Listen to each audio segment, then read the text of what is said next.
Yo, what's up, everyone? Welcome back to Inho Gaming. Today we're diving into one of the most iconic Sonic horror games ever made, Sonic.EXE. Right from the start, things already feel strange. Everything looks normal at first, but if you've played this game before, you know that nothing stays normal for long. We begin in Green Hill Zone, and honestly, it looks just like classic Sonic. Bright colors, familiar scenery, and that nostalgic vibe. But there's a creepy feeling in the air that tells us something is very wrong. As we move through the stage, the atmosphere slowly changes. The world feels empty. The music doesn't sound right. It's almost like the game is waiting for something terrible to happen. And there it is.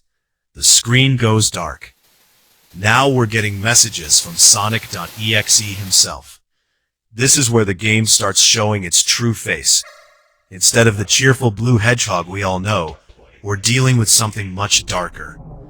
The game asks us to choose a character. This is never a good sign. Let's see what happens. We're now playing as Tails. Immediately, the environment looks corrupted. The sky is burning. The colors are distorted. And everything feels completely different from the Sonic universe we're used to. Tails keeps moving forward, but there's nowhere to hide. And there he is, Sonic.EXE. Look at those eyes, that smile. This is nightmare fuel.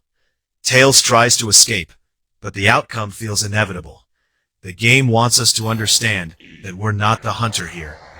We're the prey. And just like that, Tails is gone. Now it's time for another character. Back to the selection screen. The game keeps pushing us deeper into the nightmare. This time we're controlling Knuckles. Oh no! The atmosphere somehow feels even worse than before. The background is soaked in red, and every step feels like we're getting closer to something we really don't want to find. The level design becomes more unsettling as we continue.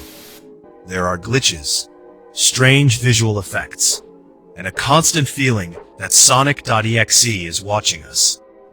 Then the messages start appearing. The game is practically talking directly to us now. Every second builds more tension. And once again, there is no escape. Knuckles meets the same fate. Sonic.EXE is completely in control. Back to the character selection screen once more. At this point, we already know what's coming, but the game still manages to make it uncomfortable. Now we're playing as Dr. Eggman. This section feels different. The setting changes, and we get a brief moment to move around and explore. But let's be honest, we're not surviving this. The game keeps throwing disturbing visuals at us. The deeper we go, the more corrupted everything becomes. The music, the backgrounds, the atmosphere, everything is designed to make you feel trapped. And then, Sonic.EXE appears again. The nightmare continues. No matter what character we choose, the result is always the same. Sonic.EXE wins. The game starts showing some of its most disturbing imagery. The screen becomes increasingly chaotic. The horror elements are turned all the way up. And then we get those iconic creepy faces staring directly at us. Definitely one of the most memorable parts of the entire game. Now the game starts delivering its final messages. The tone becomes even darker. It's like Sonic.EXE is speaking directly to the player. Not the characters, us. The tension reaches its peak. The screen fills with horrifying visuals. And finally, the background is soaked in red. And every step feels like we're getting closer to something we really don't want to find. Game over. What an experience. For a fan-made horror game, Sonic.EXE still does a great job creating an unsettling atmosphere and making players feel powerless from beginning to end. If you enjoyed this gameplay, don't forget to leave a like, subscribe to the channel, and turn on notifications so you never miss another horror gaming video. This has been Inho Gaming.